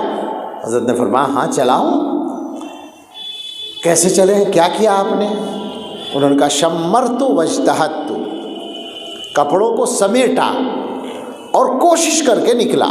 ہر آدمی جانتا ہے یہ بات، بھائی اگر کبھی ایسے جھاڑیوں کے علاقے سے گزرنے کا اتفاق ہو تو ہم بے تکلف گزریں گے یا احتیاط سے گزریں گے؟ ظاہر ہے احتیاط سے گزریں گے، ہمارے کپڑے نہ پھنس جائیں۔ فرمایا، انہوں نے عرض کیا کہ حضرت اسی کا نام تقویٰ ہے۔ اب آپ بتائیں کہ آسان ہوا یا مشکل ہوا؟ آسان ہے۔ کیا مطلب آسان ہے؟ کوشش کرنی ہے بچنے کی، یہ سمجھ کر چلنا ہے کہ دونوں طرف کانٹے ہیں گناہوں کے، اور ان کے درمیان سے ہمیں نکلنا ہے، اپنے آپ کو بچا کر نکلنا ہے۔ یہی الجھن آتی ہے فوراً جوانوں کے ذہن میں کہ جی اگر نہ بچے تو کیا ہوگا؟ کانٹا اگر لگ جائے، جھاڑیوں والے راستے پر گزرتے ہوئے کانٹا اگر کپڑوں میں لگ گیا تو کیا ہوگا؟ کپڑے اتار کے چلے جائیں گے؟ کانٹے کو نکالیں گے، جہاں پہ تھوڑا سا ادھڑ گیا کپڑا اسے ٹھیک کر لیں گے، اگر ہاتھ سے ہو گیا ہاتھ سے کر لیں گے، پھٹ گیا تو سی لیں گے، رفو ہو گیا ہو سکتا ہے رفو کر لیں گے۔ یہی تو کریں گے نا، یہی کرنا ہے۔ دنیا میں گناہوں کے کانٹوں کے درمیان سے بچ بچ کر نکلنے کی کوشش کرنی ہے، پھنسیں گے بھی۔ اور اللہ کے کرم کی بات دیکھیں، حضور علیہ الصلاۃ والسلام نے یہ بتایا ہے، عجیب بات ہے، یعنی اللہ تعالیٰ کی سمجھ میں نہیں آتا شان کیا ہے، کیا کیا تکوینی مسئلہ آتے ہیں۔ حدیث میں یہ مضمون آیا ہے کہ اگر تم سارے کے سارے گناہ چھوڑ دو تو اللہ تعالیٰ ایک قوم پیدا کریں گے جو گناہ کرے گی اور توبہ کرے گی۔ بات کیا ہے؟ گناہ معاف کرنا، گناہوں کو بخشنا، توبہ قبول کرنا، یہ اللہ کی ایک صفت ہے، اور اللہ کی صفات کا ظہور ہو کر رہتا ہے۔ تو اگر سارے بندے گناہ چھوڑ دیں، ایسا ہونے کا نہیں، اگر ہوتا تو اللہ کی یہ صفت کہاں ظاہر ہوتی؟ تو اللہ تعالیٰ اس کو ظاہر کرنے کے لیے ایسے بندے پیدا کر دیتے ہیں. وہی کر رکھے ہیں نا, وہی تو کر رکھے ہیں بھائی. ہم جو ہیں وہی تو ہیں. کلکم خطاؤن وخیر الخطائین التوابون. تم سب خطا کرتے ہو. حضور نے بتایا نبیوں کے علاوہ سب سے غلطیاں ہو سکتی ہیں, لیکن اچھے خطا کار وہ ہیں جو توبہ کرتے ہیں. کوئی بات ہے, ذرا سوچیں تو صحیح, کیا بات ہے. اچھے خطا کار, خطا کاروں کو بھی اچھا بتایا جا رہا ہے. نہیں, خطا کاروں میں بھی اچھے ہوتے ہیں, گناہ کرنے والوں میں بھی اچھے ہوتے ہیں. تم سب خطا کرتے ہو. اچھے خطا کار وہ ہیں جو گناہوں سے توبہ کرتے رہتے ہیں. اب تو آسان ہو گیا نا, یا اب بھی آسان نہیں ہوا تقوی اختیار کرنا؟ بالکل آسان ہو گیا. بچ بچ کے چلیں گے, کہیں پھنسیں گے, پھر روئیں گے, گڑ گڑائیں گے, اللہ سے توبہ کریں گے, پھر گناہ ہوگا. اب یہاں پھر سوال کرتے ہیں ہمارے بہت سے لوگ. یہ سوالات حقیقی ہیں, میں فرضی بات نہیں کر رہا ہوں. حقیقت میں یہ سوالات ذہنوں میں بھی آتے ہیں, زبانوں پر بھی آتے ہیں. یہ سوال تو بہت لوگوں کی زبان پر آتا ہے کہ جی توبہ تو کر لیں مگر جمع تو نہیں جاتا, توبہ ٹوٹ جاتی ہے. توبہ کر لیں مگر توبہ ٹوٹ جاتی ہے, کیا کریں؟ بتائیے, یہ سوال ہے یا نہیں عام طور پر؟ اب اس سوال کے جواب میں ہمارا سوال ہے, کپڑے پہنے بہت اچھے قسم کے, 1 دن پہنے, 2 دن پہنے, گندے ہو گئے. اب کیا کریں گے؟ اتار کے دھو لیں گے. کیوں دھوئیں گے؟ دوبارہ گندے نہیں ہوں گے؟ ہاں ہو جائیں گے. پھر کیا کریں گے؟ پھر دھو لیں گے. اور پھر جب پہنیں گے پھر گندے ہوں گے, پھر کیا کریں گے؟ پھر دھو لیں گے. اور یہ قصہ ہے. بدن میں پسینہ آتا ہے, میل آتا ہے, بدبو آتی ہے, نہا لیتے ہیں. گرمی کے زمانے میں نہاتے نہاتے غسل خانے سے نکلتے ہی پسینہ شروع ہو جاتا ہے, بلکہ اندر ہی شروع ہو جاتا ہے بعض دفعہ تیز گرمی میں. کیوں نہاتے ہیں؟ کہ جی جب زیادہ وہ لگے گی گرمی پھر نہا لیں گے, بدبو پیدا ہوگی پھر نہا لیں گے, میل چڑھ جائے گا پھر نہا لیں گے. کیوں بھائی؟ یہی طریقہ ہے. بس گناہ ہوگا ہم توبہ کریں گے, پھر توبہ ٹوٹ جائے گی, پھر توبہ کر لیں گے, اور پھر ٹوٹے گی پھر کر لیں گے. اور کتنی مرتبہ ٹوٹے گی تو کتنی مرتبہ کرنے کی اجازت ہوگی.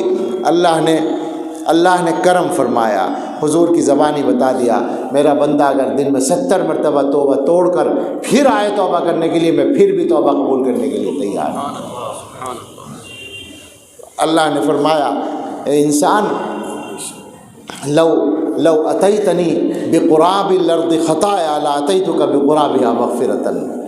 اے آدم کی اولاد, اے ابن آدم, اگر تو زمین بھر گناہ لے کے آئے, ساری زمین جن گناہوں سے بھر جائے, اتنے گناہ لے کر آئے, میں اتنی ہی مغفرت لے کے آ جاؤں. میرے پاس تو مغفرت کی کمی نہیں ہے, میرے پاس رحمت کی کمی نہیں ہے. ورحمتی وسعت کل شیء.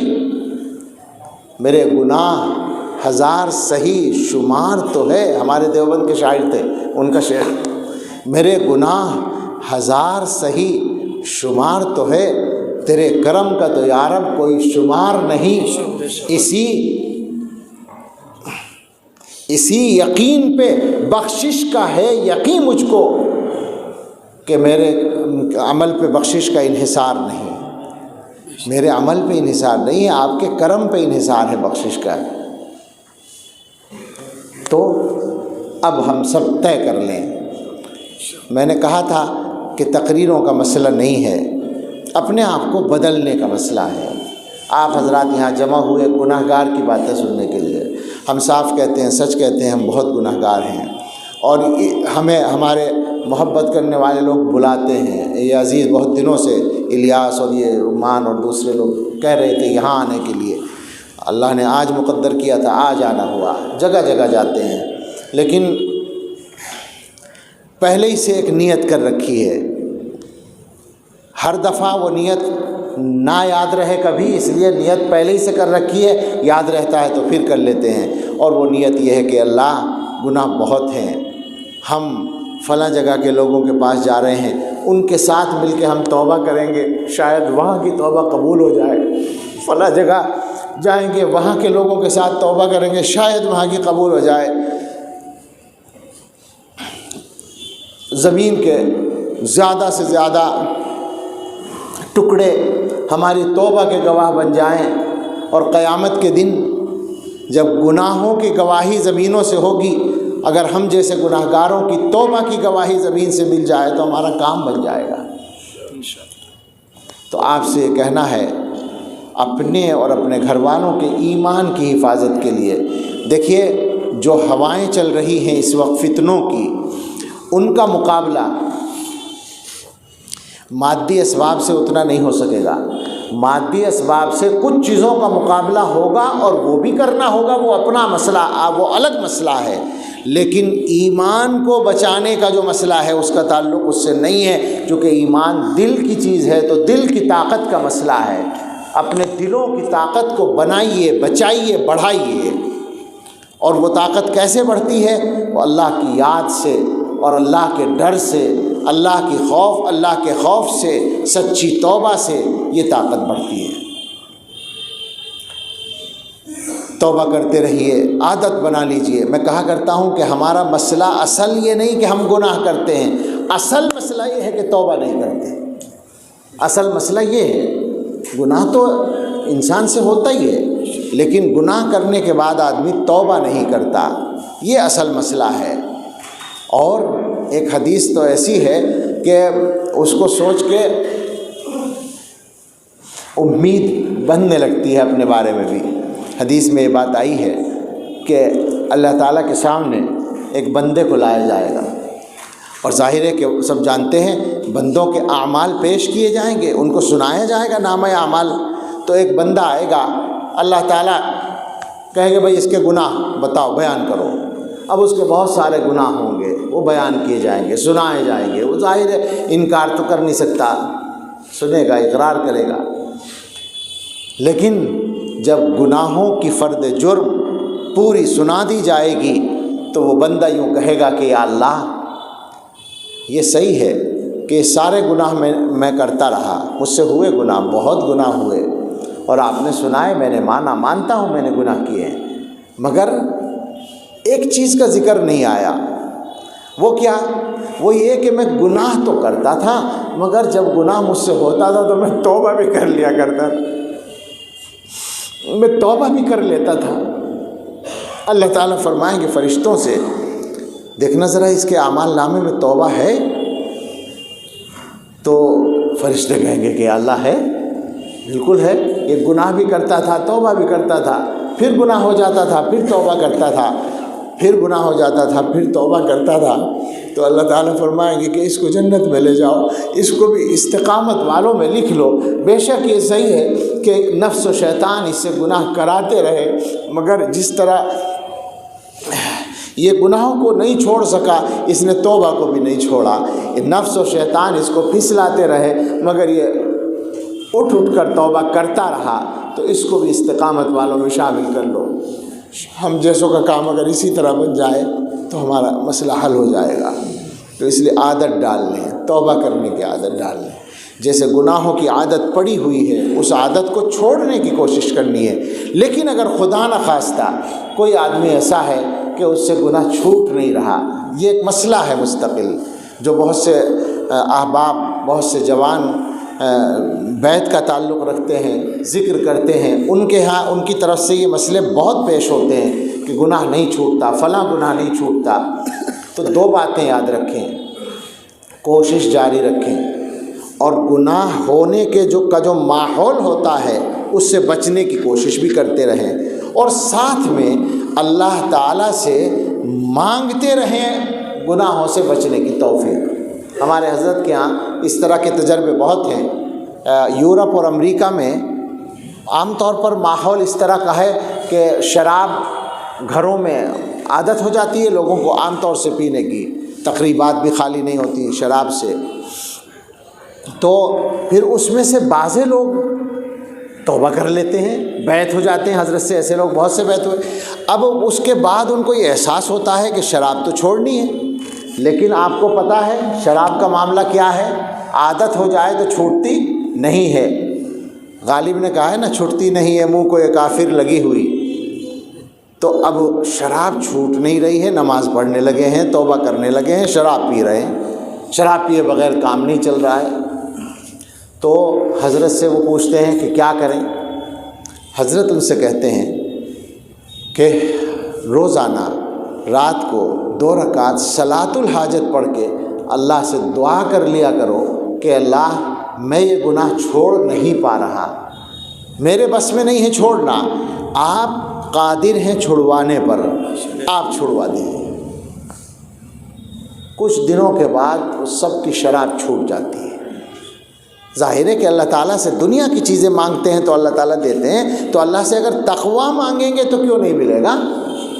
تو یہ کام ہم کریں کہ گناہ چھوڑیں، گناہ نہ چھوٹے تو بھی توبہ کا سلسلہ جاری رکھیں اور اللہ سے دعا مانگتے رہیں کہ اللہ میرا گناہ چھڑوا دیجئے۔ بلکہ ایک بڑے عالم اسی زمانے کے ان کی زبان سے تو میں نے یہ سنا، میں نے یہ مضمون چونکہ خود نہیں پڑھا اس لیے میں ان کے حوالے سے کہتا ہوں، ڈر رہا ہوں میں کہتا ہوا، اسی لیے نام بھی نہیں لے رہا ہوں، لیکن معتبر شخصیت نے یہ مضمون بیان کیا، میں نے پڑھا نہیں ہے۔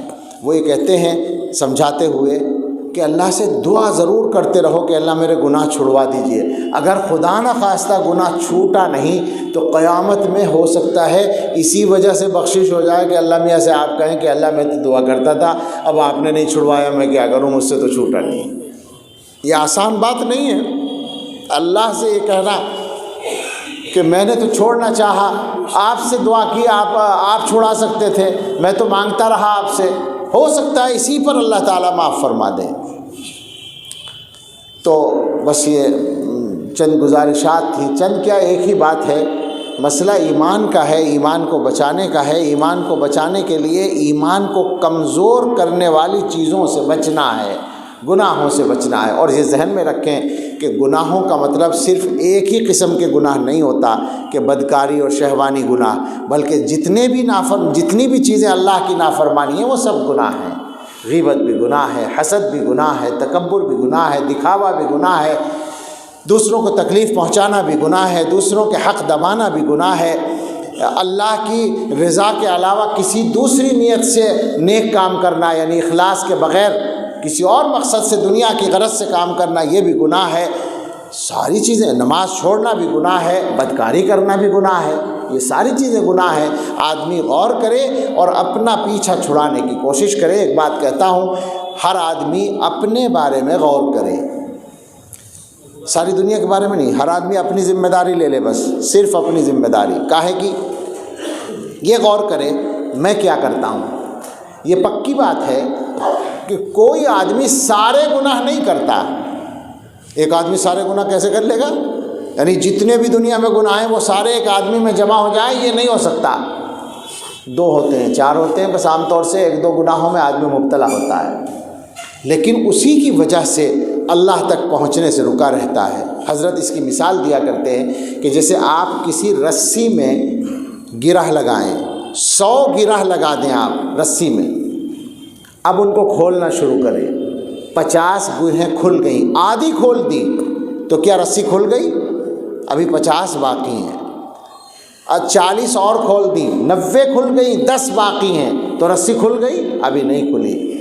5 اور کھول دی، کھل گئی رسی؟ ابھی نہیں کھلی، 5 باقی ہیں۔ 3 اور کھول دی، 2 ہی رہ گئیں، رسی کھل گئی؟ ابھی بھی 2 باقی ہیں۔ 1 اور کھول دی، 1 گرہ اب بھی باقی ہے، رسی کھل گئی؟ ابھی بھی نہیں کھلی۔ وہ آخری گرہ بھی کھولیں گے تب کہا جائے گا پوری رسی کھل گئی۔ مقصد یہ ہے سارے گناہ چھوڑنے کا ارادہ کریں، سارے گناہ چھوڑنے کا۔ بس جب یہ پکا ارادہ ہوگا تو 2 باتیں ہوں گی، اللہ کی مدد آئے گی چھوڑنے میں، اور خدا نخواستہ پھر گناہ ہوگا، توبہ کرنا آسان ہوگا، اللہ کی طرف سے معافی کا ملنا آسان ہوگا۔ اللہ تعالیٰ مجھے بھی اور آپ سب کو بھی اور اس پوری امت کو اپنے گناہوں سے سچی توبہ کی توفیق عطا فرمائے۔ آمین وآخر دعوانا الحمدللہ رب العالمین۔ دعا کر لیں، توبہ کرنا۔ 2 باتیں اور ہیں۔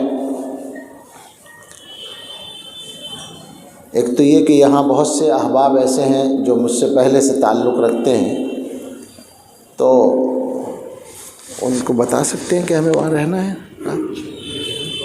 وہاں نہیں، میں ٹائم نہیں پوچھ رہا، تم سنو میری بات، تم لوگوں کو سن کے جواب دے دیا۔ میں کہہ رہا ہوں اس مسجد میں ہمیں جانا ہے نا، تو یہ بتا دوں لوگوں کو۔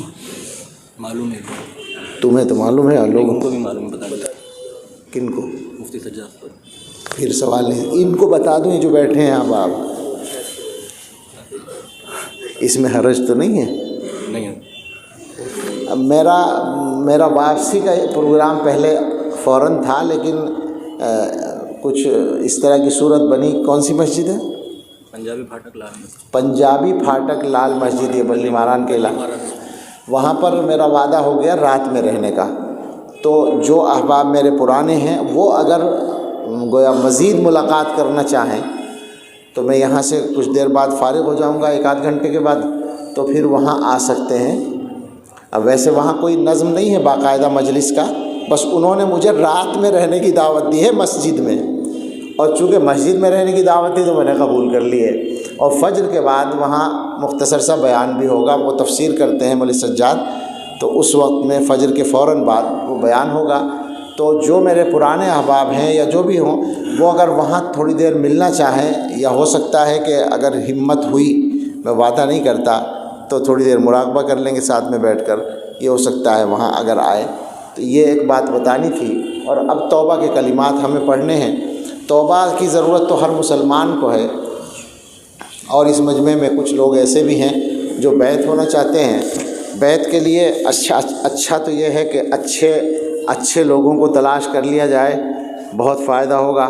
لیکن ہم گناہگاروں کو بھی چونکہ حکم ہے، اس لیے مجبور ہیں کہنے پر۔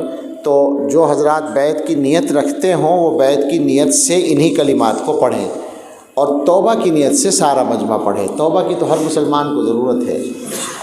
بیعت کی نیت وہی حضرات کریں جن کا کسی دوسرے سے بیعت کا تعلق نہیں ہے، اور وہ اس گناہگار کو ذریعہ بنانا چاہتے ہیں۔ ہو سکتا ہے ان کے ساتھ توبہ کر کے میرا بھی کام بن جائے، اس نیت سے ہم توبہ کریں گے۔ بسم اللہ الرحمن الرحیم۔ لا الہ الا اللہ محمد الرسول اللہ صلی اللہ علیہ وسلم۔ آمنت باللہ وملائکتہ وکتبہ ورسلہ والیوم الآخر والقدر خیرہ وشرہ من اللہ تعالی والبعث بعد الموت۔ آمنت باللہ کما ہوا باسمائہ وصفاتہ وقبلت جمیع احکامہ۔ اقرار باللسان وتصدیق بالقلب۔ اشہد ان لا الہ الا اللہ واشہد ان محمدا عبدہ ورسولہ۔ استغفر اللہ ربی من کل ذنب واتوب الیہ۔ اللہ ہم سب کی توبہ قبول فرما لے۔ جن حضرات نے بیعت کی نیت کی ہو وہ چند معمولات شروع کر دیں، انشاءاللہ زندگی میں اس کے اثرات نظر آنے شروع ہو جائیں گے۔ یہ ذہن میں رکھیں کہ جب آدمی ارادہ کرتا ہے توبہ کرنے کا، زندگی شریعت کے مطابق گزارنے کا، تو اللہ کی مدد ہوتی ہے۔ اور یہ ذہن میں رکھیں کہ بیعت کا مقصد اور کچھ نہیں ہے سوائے زندگی کو شریعت کے تابع بنانے کے۔ شریعت کے مطابق، سنت کے مطابق زندگی گزارنا یہ ہمارا مسئلہ ہے، ہماری ضرورت ہے۔ اس میں آسانی کے لیے یہ کام ہوتا ہے کہ بھئی کسی کے ساتھ توبہ کر لو بیٹھ کر، اور کچھ کام کر لو، اللہ کی یاد کا ایک سہارا لے لو۔ اللہ کا نام جب دل میں آ جاتا ہے تو انسان کے لیے اچھی زندگی گزارنا آسان ہو جاتا ہے، بدل جاتی ہے زندگی۔ بدلتے ہوئے ہم نے لوگوں کو خوب دیکھا ہے۔ تو چند کام کرنے ہیں۔ استغفار صبح و شام 100 مرتبہ، بہت سے لوگ پہلے ہی سے پڑھتے ہوں گے۔ درود شریف صبح و شام 100 مرتبہ، یہ بھی بہت سے لوگوں کا معمول ہے۔ قرآن کریم کی تلاوت روزانہ، جس وقت آسان ہو اور جتنا آسان ہو، لیکن روزانہ کریں، اور اس نیت سے کریں کہ اس تلاوت سے میرا دل سدھرے گا، میرے دل میں نور آئے گا، اللہ کا قرب مجھے حاصل ہوگا۔ تو 3 چیزیں ہو گئی پڑھنے کی: استغفار، درود شریف اور قرآن شریف۔ چوتھا ایک کام یہ ہے کہ پڑھنا کچھ نہیں ہے، بیٹھنا بھی نہیں ہے، کوئی کام بھی چھوڑنا نہیں ہے، صبح سے شام تک جو جاگنے کا وقت ہے اس پورے وقت میں اللہ تعالیٰ کا دھیان رکھنے کی عادت ڈالیں، یعنی بار بار ذہن میں لاتے رہیں کہ میں جہاں کہیں بھی ہوں، میں جو کچھ بھی کر رہا ہوں، اللہ مجھے دیکھ رہا ہے۔ اس میں بھول ہوتی ہے، لیکن بھول کے بعد پھر یاد آتا ہے، توجہ کر لیں، پھر بھول ہوگی، پھر یاد کر لیں، پھر بھول ہوگی، پھر یاد کر لیں۔ اصل مقصد ہے کہ اللہ تعالیٰ کی دائمی یاد نصیب ہو جائے۔ یہ ایک مستقل سنت ہے رسول اللہ صلی اللہ تعالی علیہ وسلم کی، علماء کو پتہ ہے۔ کان رسول اللہ صلی اللہ علیہ وسلم یذکر اللہ فی کل احیانہ، حضور علیہ الصلاۃ والسلام تمام اوقات میں اللہ کو یاد کرتے تھے۔ اب ظاہر ہے ہر وقت میں اللہ کو یاد کیسے کرے گا آدمی؟ دل ہی سے کرے گا، زبان سے ہر وقت میں نہیں کر سکتا۔ تو ہر وقت اللہ کو یاد رکھنا، دھیان رکھنا بس ایک اللہ کا، یہ ایک عمل ہوا۔ اور پانچواں کام یہ ہے کہ تھوڑی دیر بیٹھ کر ذکر کرنا ہے دل سے۔ طریقہ یہ ہے کہ باوضو قبلہ رخ بیٹھ جائیں، آنکھ بند کر لیں تو یکسوئی ہو جاتی ہے، نہ بند کریں تو کوئی ضروری نہیں ہے، خصوصاً اندھیرا ہو تو ایسے بھی کام چل جاتا ہے۔ نیت کریں کہ اللہ کی رحمت میرے دل میں آ رہی ہے، میرے دل سے گناہوں کی سیاہی دور ہو رہی ہے، اور میرا دل کہہ رہا ہے اللہ اللہ اللہ اللہ۔ زبان سے نہ بولیں بلکہ خاموش بیٹھ کر سوچیں کہ میرا دل کہہ رہا ہے، میں سن رہا ہوں۔ آپ یقین کریں جب کریں گے تو تجربہ بھی ہو جائے گا۔ یہ بہت طاقتور چیز ہے اور یہ روحانی بیماریوں کا علاج ہے۔ جو بھی ذکر ہوتا ہے، مختلف طریقے ذکر کے پائے جاتے ہیں ہمارے بزرگوں کے ہاں، جس طریقے سے بھی اکابر نے ذکر بتائے ہیں ان سب کا مقصد یہی ہوتا ہے کہ دل کے اوپر ایک بات پیدا ہو جائے، دل کے اندر ایک بات پیدا ہو جائے، اللہ کا نور، اللہ کے نام کی طاقت وہاں آ جائے۔ وہ طاقت ہے جو انسان کو گناہوں سے روکتی ہے، بچاتی ہے۔ ایسا ہو جاتا ہے کہ آدمی جیسے گناہ کے دروازے تک پہنچ کر بھی واپس آ جاتا ہے۔ ہم سے کہا، نوجوانوں نے کہا کہ ہم نے شروع کیا، پہلے حال یہ تھا کہ بازار میں قصداً نکلتے تھے تاکہ عورتوں کو دیکھنے کا موقع ملے، اب جی نہیں چاہتا، ضرورت میں جاتے ہیں اور سامنے کوئی اجنبیہ آ جائے تو آنکھیں اس طرح ایک دم نیچے ہو جاتی ہیں جیسے کسی نے پلکوں پہ انگلی رکھ دی ہو۔ یہ بالکل واضح طور پر ہوتا ہے، گناہوں سے بچنے کا بہترین ذریعہ بنتا ہے۔ تو یہ 5 چیزیں ہو گئیں، استغفار اور درود شریف صبح و شام 100 مرتبہ، قرآن کریم کی تلاوت روزانہ، اور ہر وقت اللہ کو یاد رکھنا، اور تھوڑی دیر بیٹھ کر دل سے ذکر کرنا کہ دل اللہ اللہ کہہ رہا ہے۔ اللہ تعالی ہم سب کو اپنی دائمی اور سچی یاد نصیب فرمائے، آمین۔ وآخر دعوانا ان الحمد للہ رب العالمین۔ اللہ ذرا سا پانی دیں۔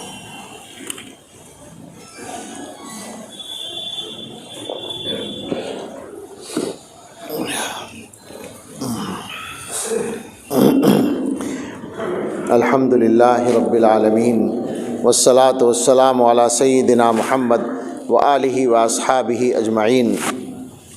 یا رب لک الحمد کما ینبغی لجلال وجہک وعظیم سلطانک۔ اللہم لک الحمد حمدا دائما مع دوامک، ولک الحمد حمدا خالدا مع خلودک، ولک الحمد حمدا لا منتہى له دون مشیتک، ولک الحمد حمدا لا یرید قائلہ الا رضاک، ولک الحمد حتی ترضى، ولک الحمد اذا رضیت، انت اہل التقوی و اہل المغفرہ۔ ربنا آتنا فی الدنیا حسنة وفی الآخرة حسنة وقنا عذاب النار۔ ربنا لا تزغ قلوبنا بعد إذ هديتنا وهب لنا من لدنك رحمة إنك أنت الوهاب۔ ربنا هب لنا من أزواجنا وذرياتنا قرة أعين واجعلنا للمتقين إماما۔ اللهم إنك عفو تحب العفو فاعف عنا۔ اللهم إن قلوبنا ونواصينا وجوارحنا بيدك لم تملكنا منها شيئا، فإذا فعلت ذلك بنا فكن أنت ولينا واهدنا إلى سواء السبيل۔ اللهم لك الحمد شكرا ولك المن فضلا۔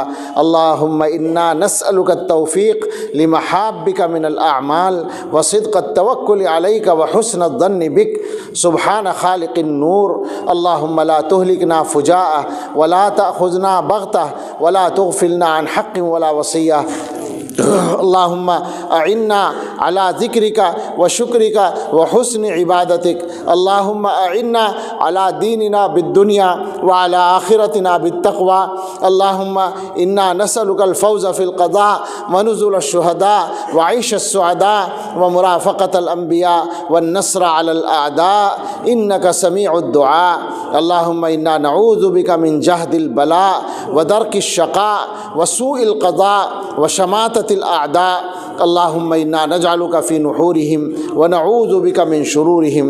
اے اللہ، ہم آپ کے بندے، گناہ گار بندے، عاجز و مسکین بندے، کمزور بندے، گناہوں سے لت پت بندے آپ کے سامنے بیٹھے ہیں ہاتھ پھیلا کر۔ اے اللہ، ہم نے آپ کے سامنے بھیک مانگنے کے لیے ہاتھ پھیلائے ہیں۔ اے رب کریم، اے رحمان الرحیم، ہماری ضرورتیں یوں تو بہت ساری ہیں، لیکن اے اللہ، ہماری سب سے پہلی اور سب سے بڑی ضرورت یہ ہے کہ اے رب ہمارے گناہ معاف فرما دیجئے۔ اے اللہ، گناہوں کی معافی کے لیے کہنے کا ہمارا منہ تو نہیں بنتا، اس لیے کہ ہم نے بار بار گناہ کر کر کے بہت انبار اکٹھے کر لیے ہیں، اور اے رب ہم نے بار بار توبہ کر کے توبہ کو توڑا ہے، لیکن اے اللہ، آپ نے اور آپ کے حبیب صلی اللہ تعالیٰ علیہ وسلم نے بہت امید ہمیں دلا رکھی ہے۔ اے اللہ، اس کی برکت سے ہم آپ کے سے مانگنے کی ہمت کرتے ہیں۔ اے اللہ، اپنے فضل سے ہمارے گناہ معاف فرما دیجئے۔ اے اللہ سچی توبہ نصیب فرما دیجئے۔ اے اللہ، ہمارے گناہوں سے آپ کا کچھ نہیں بگڑتا، ہمارا نقصان ہوتا ہے۔ اگر آپ معاف نہیں کریں گے بالکل یہ انصاف کی بات ہوگی، لیکن اے رب کریم، آپ تو اپنے بندوں پہ بہت مہربان ہیں، آپ کو پتہ ہے آپ معاف نہیں کریں گے تو بے شک آپ کا کوئی نقصان نہیں ہوگا، لیکن ہمارا بڑا نقصان ہو جائے گا۔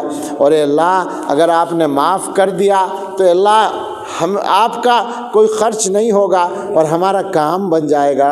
اے اللہ، آپ تو اپنے بندوں پر رحم فرماتے ہیں۔ اے اللہ، اپنے فضل سے اے اللہ معاف فرما دیجئے، ہمارے ساتھ خاص معافی کا معاملہ فرما دیجئے۔ اے اللہ، گناہوں سے ہم نے ابھی توبہ کی ہے، اے اللہ جی چاہتا ہے سچی توبہ مل جائے۔ اے اللہ،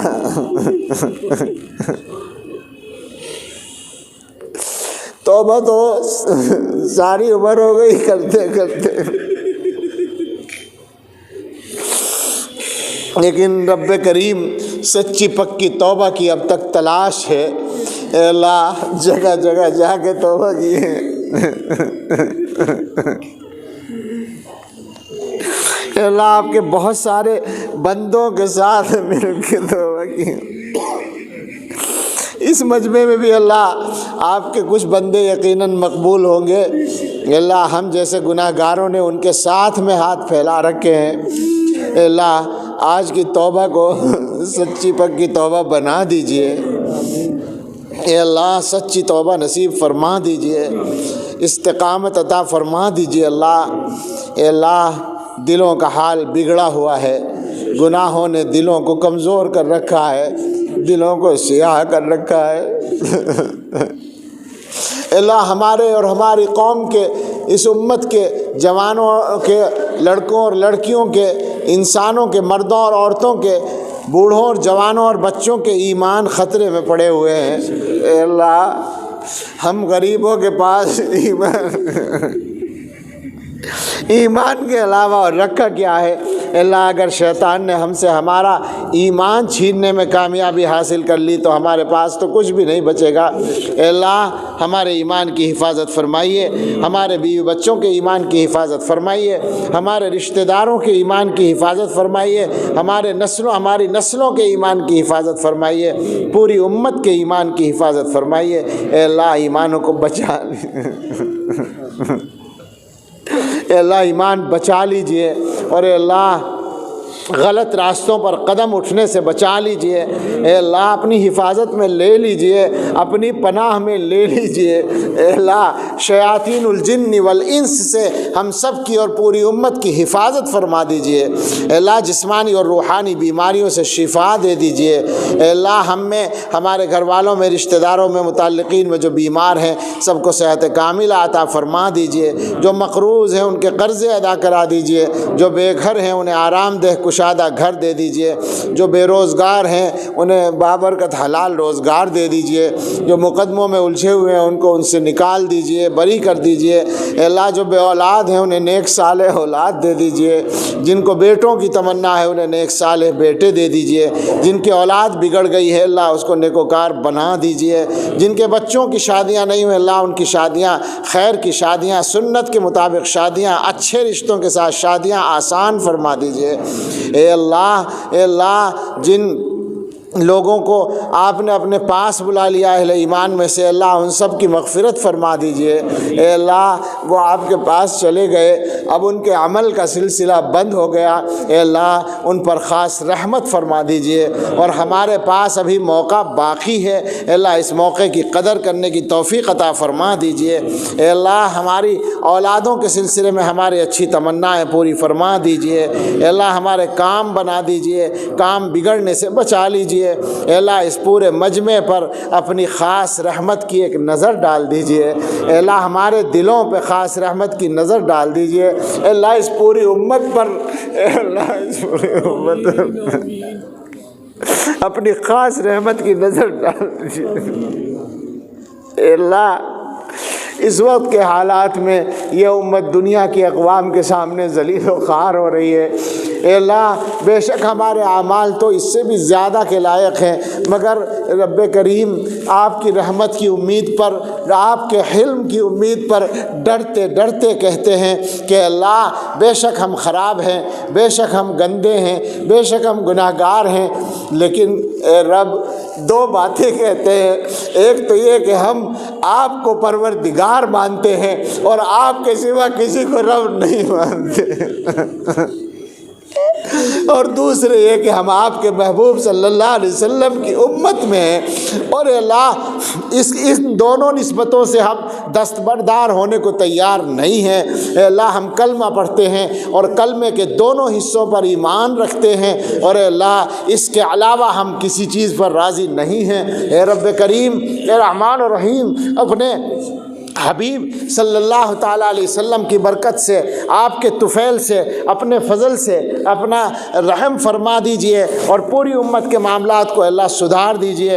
اے اللہ یہ امت اقوام عالم کے درمیان ذلیل ہو رہی ہے، اے اللہ اس کی سننے والا آپ کے سوا کوئی نہیں ہے۔ اے اللہ دنیا میں اگر کوئی فقیر کسی در پہ جاتا ہے اور وہاں سے اس کو بھیک نہیں ملتی تو اس کے سامنے کئی دروازے ہوتے ہیں، کہیں نہ کہیں سے بھیک ملنے کا یقین رہتا ہی ہے۔ اے اللہ، اے رب کریم، ہم ایسے بھکاری ہیں کہ ہمارے پاس مانگنے کے لیے آپ کے در کے علاوہ کوئی در نہیں ہے۔ اے اللہ اپنے در سے محروم نہ فرمائیے۔ اے اللہ اس پورے علاقے پر، پورے شہر پر اپنی خاص رحمت نازل فرما دیجئے۔ اے اللہ جتنے حضرات یہاں ہیں اے اللہ سب کے دلوں کی جائز تمنائیں پوری فرما دیجئے۔ جو نہیں آ سکے اور آنا چاہتے تھے ان کو بھی ان رحمتوں میں شامل فرما لیجئے۔